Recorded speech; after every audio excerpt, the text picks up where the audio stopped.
Hi, ഇന്ന് നമ്മൾ discuss ചെയ്യാം ionisation of acids and bases എന്ന സെക്ഷനിലെ di and poly basic acids, factors affecting acidic strength, common ion effect, ഇത്തരം കാര്യങ്ങളാണ്.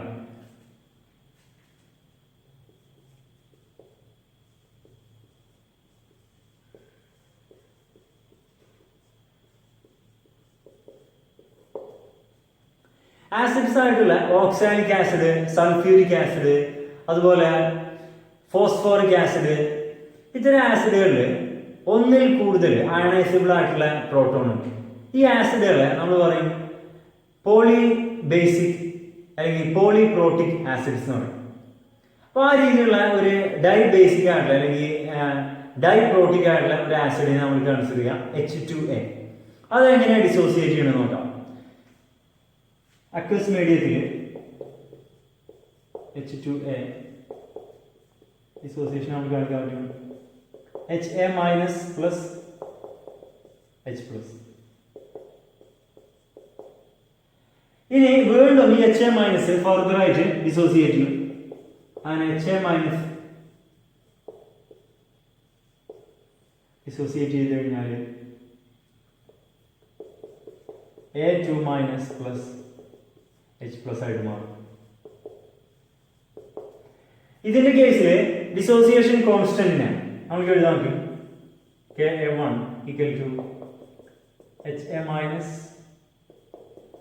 Into H plus divided by H2A. ഈ കേസിൽ നമുക്ക് എഴുതാൻ പറ്റും Ka2 equal to A2 minus into H plus divided by HA minus എന്നുള്ള രീതിയിൽ എഴുതാൻ പറ്റും. ഇതാണ് ഇതിന്റെ രണ്ടിന്റെ കേസിലുള്ള ഡിസോസിയേഷൻ കോൺസ്റ്റന്റ്. ഈ Ka1നെ നമ്മൾ പറയും ഫസ്റ്റ് അയണൈസേഷൻ കോൺസ്റ്റന്റ് എന്ന് പറയും. Ka2നെ നമ്മൾ പറയും സെക്കൻഡ് അയണൈസേഷൻ കോൺസ്റ്റന്റ് എന്ന് പറയും. ഈ രീതിയിൽ H3PO4നെ കൺസിഡർ ചെയ്യുമ്പോൾ അതൊരു ട്രൈ ബേസിക് ആയിട്ടുള്ള ആസിഡാണ് അല്ലെങ്കിൽ പോളിപ്രോട്ടിക് ആസിഡാണത്. അതിന്റെ കേസിൽ ഇതേപോലെ ഡിസോസിയേഷൻ കോൺസ്റ്റന്റ് 3 ഉണ്ടായിരിക്കും. Ka1 ഉണ്ടായിരിക്കും, Ka2 ഉണ്ടായിരിക്കും, അതുപോലെ തന്നെ Ka3 ഉണ്ടായിരിക്കും. The ionization constant of some common polyprotic acid ആണ്. കോമൺ ആയിട്ടുള്ള ചില പോളിപ്രോട്ടിക് ആസിഡിന്റെ ionisation constant oxalic acid, ascorbic acid, sulphurous acid, പിന്നെ sulphuric acid, carbonic acid, citric acid, phosphoric acid, ഇതിന്റെ ഇതാണ്. ഓക്സാലിക് ആസിഡ് ആണെങ്കിൽ 5.9 into 10 raised to minus 2, 6.4 into 10 raised to minus 4, Ka2. ഇനി Ka3 അതിലില്ല. Ascorbic acid 7.4 into 10 raised to minus 4, 1.6 into 10 raised to minus 12. Sulphurous acid 1.7 into 10 raised to minus 2, അതുപോലെ 6.4 into 10 raised to minus 8. Sulphuric acid very large ആയിരിക്കും. Ka1, Ka2 എന്ന് പറഞ്ഞാൽ 1.2 into 10 raised to minus 12. Carbonic acid 4.3 into 10 raised to minus 7, അതേപോലെ 5.6 into 10 raised to minus 11 ആയിരിക്കും. പിന്നെ citric acid കേസിൽ 7.4 into 10 raised to minus 4, 1.7 into 10 raised to minus 5, 4.0 into 10 raised to minus 7. കാരണം citric acid ഒരു try basic acid ആണ് അല്ലെങ്കിൽ പോളിപ്രോട്ടിക് ട്രൈപ്രോട്ടിക് acid ആണ് citric acid. ഇനി ഫോസ്ഫോറിക് ആസിഡ് നോക്കുകയാണെങ്കിൽ അതിന് ഫസ്റ്റ് അയണൈസേഷൻ എന്തായാലും 7.5 into 10 raised to minus 3, 6.2 into 10 raised to minus 8, 4.2 into 10 raised to minus 3 എന്നുള്ള രീതിയിൽ വരും. അപ്പോൾ ഇതിൽ നിന്ന് നമ്മൾ മനസ്സിലാക്കുന്നത് കോമൺ ആയിട്ടുള്ള കുറച്ച് ഒബ്സർവേഷൻ. ഒന്ന് ആസിഡിന്റെ സ്ട്രെങ്ത് മനസ്സിലാക്കാൻ പറ്റും Ka1ന്റെ വാല്യൂ നോക്കിയിട്ട്. വേറൊരു കാര്യം നമ്മൾ കാണുന്നത് ഈ ഹയർ ഓർഡർ ആയിട്ടുള്ള ഡിസോസിയേഷൻ കോൺസ്റ്റൻസ്, അതായത് Ka2 അല്ലെങ്കിൽ Ka3 എന്നുള്ളത്. ലോവർ ഓർഡർ ആയിട്ടുള്ള ഡിസോസിയേഷൻ കോൺസ്റ്റന്റ് Ka1 അതിനെക്കാട്ടി എപ്പോഴും കുറവ് വാല്യൂ. ഇതിന്റെ രണ്ടിന്റെ വാല്യൂ ഇതിന് കമ്പയർ ചെയ്യുമ്പോൾ കുറവായിരിക്കും. അത് ഏതിന്റെ കേസിൽ എടുത്തു കഴിഞ്ഞാലും Ka1നായിരിക്കും ഹയർ വാല്യൂ ഉണ്ടാകും. അപ്പോൾ അത് എന്തുകൊണ്ടാണെന്നുള്ളതാണ്. ഇപ്പോൾ നമ്മൾ കൺസിഡർ ചെയ്യണം H2Xന് ഡിസോസിയേഷൻ സംഭവിച്ചിട്ട് അതായിട്ട് മാറാണ് HA മൈനസ് അല്ലെങ്കിൽ HX minus plus H plus ആയിട്ട് മാറുകയാണ്. ഇതാണ് ഫസ്റ്റ് ഡിസോസിയേഷൻ. അപ്പൊ ഇത് ന്യൂട്രൽ ആയിട്ടുള്ള കോമ്പൗണ്ട് ആണ് H പ്ലസിനെ റിലീസ് ചെയ്യുന്നത്. പക്ഷെ നേരെ മറിച്ച് ഇനി സെക്കൻഡ് ഡിസോസിയേഷൻ കാണിക്കുമ്പോൾ HX മൈനസിനാണ് പിന്നെ ഫർദർ ആയിട്ട് ഡിസോസിയേഷൻ സംഭവിച്ചത് H പ്ലസും X2 മൈനസ് ആയിട്ട് മാറും. അപ്പൊ ഇവിടെ വിഷയം എന്താണെന്ന് വെച്ച് കഴിഞ്ഞാൽ ഇനി അടുത്ത സ്റ്റെപ്പിൽ ഈ കേസിൽ പ്രോട്ടോണെ റിമൂവ് ചെയ്യേണ്ട ആവശ്യമുള്ളത് HX മൈനസ് ആയിട്ടുള്ള മൈനസ് നെഗറ്റീവ് ചാർജുള്ള സ്പീഷീസ് ആണ്. അപ്പൊ ആ നെഗറ്റീവ് ചാർജുള്ള സ്പീഷീസ് പ്രോട്ടോണെ കുറെ കൂടി നല്ല രീതിയിൽ ഹോൾഡ് ചെയ്യും. അപ്പൊ അതിൽ നിന്ന് ഈ H+നെ റിമൂവ് ചെയ്തെടുക്കുക എന്ന് പറയുമ്പോൾ അത് കൂടുതൽ ശ്രമകരമാവും, കൂടുതൽ ബുദ്ധിമുട്ടാവും. ഇതേ കാര്യം തന്നെ നമുക്ക് അപ്ലൈ ചെയ്യാൻ പറ്റും H3PO4 കേസിൽ. H3PO4 ഡിസോസിയേഷൻ കോൺസ്റ്റന്റ് വാല്യൂ നമ്മളിവിടെ പറയുന്നുണ്ട്. അതായത് ഫസ്റ്റ് ഡിസോസിയേഷൻ കോൺസ്റ്റന്റ് 7.5 × 10⁻³ ആണ്, സെക്കൻഡ് 6.2 × 10⁻8 ആണ്, ഫോർത്ത് എന്ന് പറയുന്നത് 4.2 × 10⁻13 ആണ്. അപ്പൊ ഇതിൽ നിന്ന് നമ്മൾ മനസ്സിലാക്കുന്നത് ആ H3PO4 കുറെ കൂടി എളുപ്പത്തിൽ H2PO4 മൈനസും H+ ആയിട്ട് മാറും. ഈ കൺവേർഷൻ എളുപ്പമാണ്. പിന്നെ അടുത്ത കൺവേർഷൻ എന്ന് പറയുന്നത് H2PO4 മൈനസിൽ അത് HPO4 മൈനസും അതേപോലെ തന്നെ H+ ആയിട്ട് മാറും. അപ്പൊ ഇതിൽ നിന്ന് പ്രോട്ടോണെ റിലീസ് ചെയ്യാന്ന് പറഞ്ഞു കഴിഞ്ഞാൽ ഡിഫിക്കൽട്ട് ആയിരിക്കും. ഇനി ലാസ്റ്റ് സ്റ്റെപ്പിൽ HPO4 മൈനസ് HPO4 2 മൈനസ് ആണ് ഇവിടെ.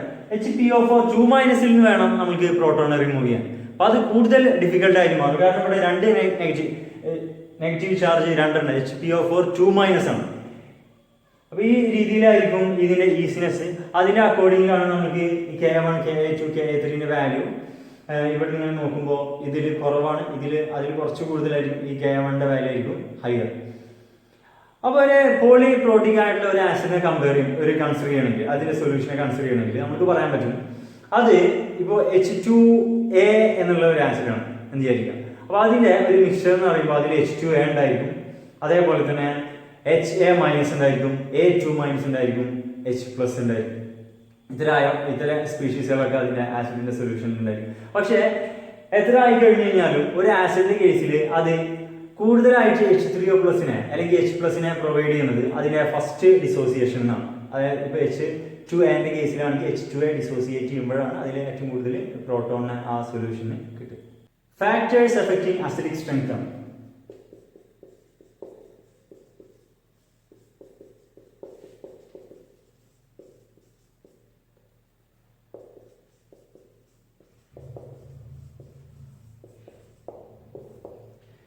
ആസിഡിന്റെ സ്ട്രെങ്തിനെ ഇവിടെ നമ്മൾ എക്സ്പ്ലെയിൻ ചെയ്യാൻ പോകുന്നത് രണ്ട് കാര്യങ്ങളുടെ ബേസിലാണ്. അതിലൊന്ന് ബോണ്ടിന്റെ സ്ട്രെങ്ത് ആണ്.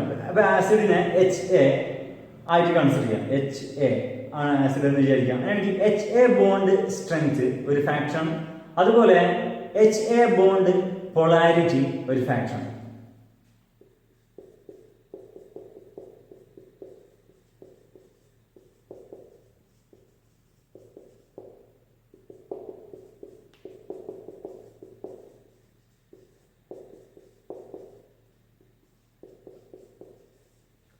ഇനി ഈ HA ബോണ്ട് സ്ട്രെങ്ത് കൂടുതലാണ്, നമ്മൾ പറയും HA ബോണ്ടിനെ ബ്രേക്ക് ചെയ്യാൻ എളുപ്പമായി.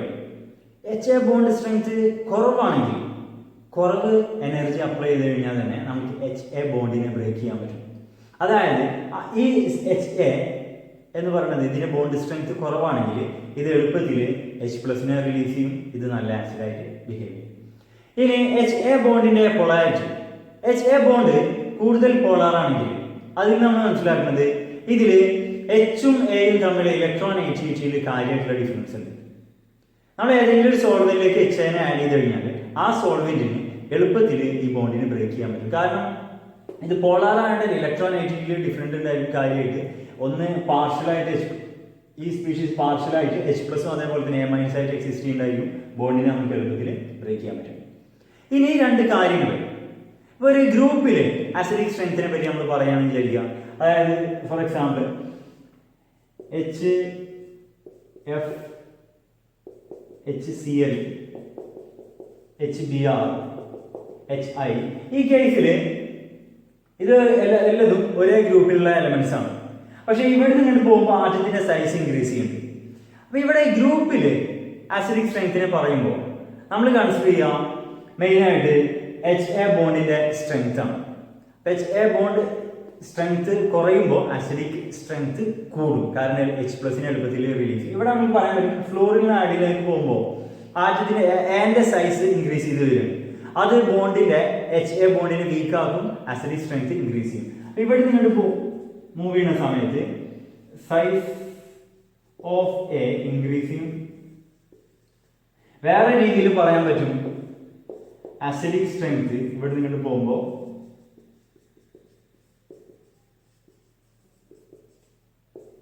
അസിഡിക് സ്ട്രെങ്ത് ഇൻക്രീസ് ചെയ്യും എന്ന് പറയാൻ പറ്റും. ലെഫ്റ്റ് റൈറ്റ് പോകുമ്പോൾ അസിഡിക് സ്ട്രെങ്ത് ഇൻക്രീസ് ചെയ്യും. അതായത് HI ആയിരിക്കും ഇവിടെ സ്ട്രോങ് ആൻസർ. ഇനി ഗ്രൂപ്പിലാണ് നമ്മൾ ഗ്രൂപ്പിലെ കാര്യമാണ് ഇപ്പോൾ പറഞ്ഞത്. ഒരു പീരിയഡിൽ അല്ലെങ്കിൽ പീരിയോഡിക് ടേബിളിൽ ഒരു റോനെ കൺസിഡർ ചെയ്ത് കഴിഞ്ഞാൽ അവിടെ അസിഡിക് സ്ട്രെങ്തിനെ നമ്മൾക്ക് എക്സ്പ്ലെയിൻ ചെയ്യാൻ പറ്റുക HA ബോണ്ടിന്റെ പൊളാരിറ്റി ബേസിലാണ്. അതായത് കൂടുതൽ ഇലക്ട്രോൺ നെഗറ്റീവ് ആയിട്ടുള്ള HA ബോണ്ടിനെ കൂടുതൽ പോളാർ ആക്കും. അതുകൊണ്ട് തന്നെ ഏതാണോ ഇലക്ട്രോൺ നെഗറ്റിവിറ്റി കൂടുതലായിട്ടുള്ള അതിന്റെ കറസ്പോണ്ടിങ് ആയിട്ടുള്ള HA അല്ലെങ്കിൽ അതിന്റെ ആസിഡ് ആയിരിക്കും സ്ട്രോങ് ആയിട്ടുള്ള ആസിഡ്. ഫോർ എക്സാമ്പിൾ CH4 ഇത് H, ഇത് A. അതേപോലെ NH3 HA, H2O HA, HF. ഇനി ഈ കേസിൽ നമുക്ക് പറയാൻ പറ്റും, ഇവിടെ നിങ്ങളുടെ മൂവ് ചെയ്യുന്ന സമയത്ത് കാർബണിന് ഫ്ലോറിലേക്ക് എത്തുന്ന സമയത്ത് ഇലക്ട്രോൺ നെഗറ്റിവിറ്റി ഇൻക്രീസ് ചെയ്യണം. ഇവിടെ നിങ്ങൾ പോകുമ്പോൾ ഇലക്ട്രോൺ നെഗറ്റിവിറ്റി ഇൻക്രീസ് ചെയ്യണം. അസിഡിക് സ്ട്രെങ്ത്തും നമുക്ക് പറയാൻ പറ്റും, ഇവിടുന്ന് ലെഫ്റ്റിൽ നിന്ന് റൈറ്റിലേക്ക് പോകുമ്പോൾ അസിഡിക് സ്ട്രെങ്ത് കൂടുതലാണ്. അല്ലെങ്കിൽ HF ഇതിനായിട്ട് കമ്പയർ ചെയ്യുമ്പോൾ H2നെക്കാട്ടും അല്ലെങ്കിൽ NH3 H2നെക്കാട്ടും കുറവ് അസിഡിക്കാണ്. CH4 NH3നെക്കാട്ടും കുറവ് അസിഡിക്കാണ്. ഇത് CH4 ആസിഡ് ആണോ ബേസ് ആണോ എന്നുള്ളതല്ല, അതിലുപരിയായിട്ട് ഇതിന്റെ അസിഡിക് സ്ട്രെങ്ത് റിലേറ്റീവ് ആയിട്ട് നോക്കുമ്പോൾ ഒരു പീരിയഡിൽ ഇലക്ട്രോൺ നെഗറ്റിവിറ്റി ഏത് എലമെന്റാണ് കൂടുതലായിട്ടുള്ളത് അതിന്റെ ഹൈഡ്രേറ്റ് ആയിരിക്കും സ്ട്രോങ് ആയിട്ടുള്ള ആസിഡ്. കോമൺ അയൺ എഫക്റ്റ് ആണ്.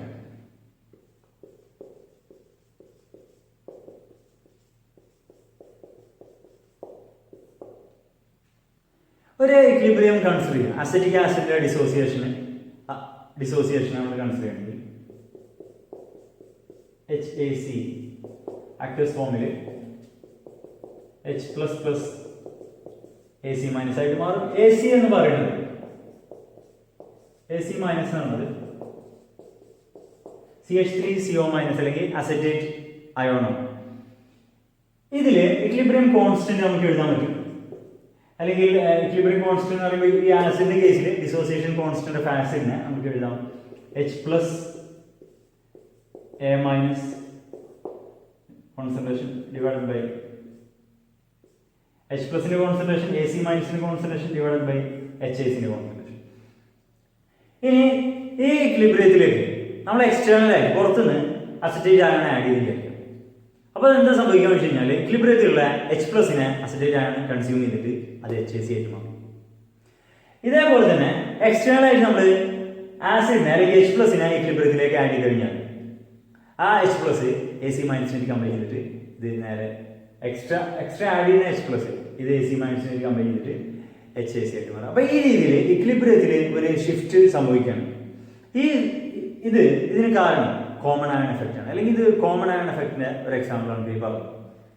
കോമൺ അയൺ എഫക്റ്റിനെ എങ്ങനെ ഡിഫൈൻ ചെയ്യാന്ന് വെച്ച് കഴിഞ്ഞാൽ common ion effect is the phenomena of change അല്ലെങ്കിൽ shift in equilibrium by adding a substance which provides extra ion which is already present in the dissociation equilibrium. ഇനി common ion effect എന്തുകൊണ്ട് സംഭവിക്കുന്നു വെച്ച് കഴിഞ്ഞാൽ ഇത് ബന്ധപ്പെട്ടിട്ടുണ്ട് ലേഷാർഡിയ പ്രിൻസിപ്പിളായിട്ട്. ലേഷാർഡിയ പ്രിൻസിപ്പിൾ എന്താ പറയുന്നത് നമ്മൾക്കറിയാം. അതായത് ഇക്വിലിബ്രിയത്തിൽ ഏതെങ്കിലും രീതിയിലുള്ള ഒരു ചേഞ്ച് വരുത്താൻ നമ്മൾ ശ്രമിച്ചു കഴിഞ്ഞാൽ ആ ചേഞ്ചിനെ മിനിമൈസ് ചെയ്യുന്ന രീതിയിൽ ഇക്വിലിബ്രിയം സെൽഫ് ആയിട്ടുള്ള ഒരു റീഅറേഞ്ച് നടത്തും. ഇതാണ് ലേഷാർഡിയ പ്രിൻസിപ്പിൾ പറയുന്നത്. അപ്പൊ അതിന്റെ അക്കോർഡിംഗിലാണ് ഈ കാര്യം നമ്മൾ എക്സ്പ്ലെയിൻ ചെയ്യുക, അതായത് കോമൺ അയൺ എഫക്റ്റ്.